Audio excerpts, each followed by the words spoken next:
Chez Bill, Luna ne pense pas qu'elle voit l'ADN de Tom en elle, mais Bill souligne que tous les enfants ne partagent pas les traits de leurs parents.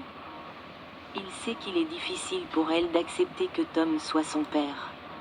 Luna dit que sa mère l'a peut-être utilisé pour couvrir la vérité. Luna se demande ce qui se passerait si Tom Star faisait partie des mensonges de sa mère. Bill ne pense pas que Luna devrait blâmer plus de coquelicots malgré leurs différences. Luna se demande si elle a raison, et son père est vraiment quelqu'un d'autre. Luna dit qu'elle n'avait rien de commun avec Tom, donc on a l'impression qu'ils n'ont pas de connexion. Bill lui rappelle que Tom a eu une vie difficile, et c'est une jeune femme qui a fait une grosse erreur.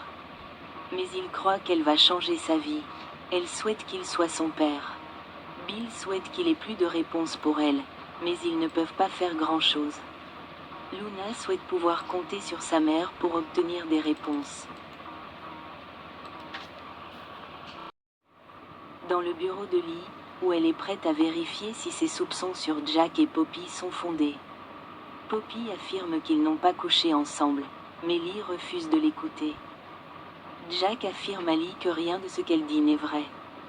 Poppy acquiesce, affirmant qu'ils n'ont jamais couché ensemble. Lee affirme que les résultats prouveront le contraire. Alors Jack exige de voir les preuves. Lee jette un coup d'œil et son regard révèle sa surprise soudaine. Jack veut savoir ce que révèlent les résultats. Lee leur dit que les résultats sont négatifs et que Jack n'est pas le père de Luna. Jack veut savoir pourquoi Lee ne pouvait pas le croire et pourquoi elle pense toujours le pire de sa propre sœur. Poppy dit à Lee qu'elle l'a accusé de mentir. « Comment as-tu pu ?» demande-t-elle à sa sœur. Lee répond qu'elle en était si certaine. Jack affirme qu'ils n'ont jamais eu de relation inappropriée. Poppy lui demande si elle a fini de dire les choses les plus horribles sur elle. En larmes, Lee s'excuse de leur avoir fait subir cela. Jack secoue la tête tandis que Lee se demande quel genre de sœur ferait une chose pareille à sa propre sœur. Elle s'excuse auprès de Poppy et Poppy sourit tandis que Jack les surveille. Lee dit qu'elle a toujours pensé que Jack était le père de Luna et qu'elle a été horrible avec elle pendant des années. Si elle avait été une meilleure tante, Luna ne serait peut-être pas en prison. Elle a laissé sa colère et sa douleur la transformer en ce qu'elle n'a jamais voulu devenir. Elle était tellement en colère contre Poppy à cause de son mode de vie. Et c'est son mode de vie qui lui a fait croire qu'elle avait trompé Jack, mais elle avait tort. Ce n'est rien, lui dit Poppy. Lee dit que Poppy fait partie de la famille et qu'elle aurait dû être à ses côtés tout au long de cette histoire. Lee dit qu'elle passera le reste de sa vie à se rattraper. À partir de maintenant, elles feront ce que des sœurs doivent faire. Elle implore Poppy de lui pardonner et Poppy lui pardonne. Jack les surveille les larmes aux yeux. Dans le bureau principal de Forrester, Daphné et Carter sont d'accord avec le parfum, incroyable. Il a personnellement préparé le contrat et est enthousiasmé par la collaboration.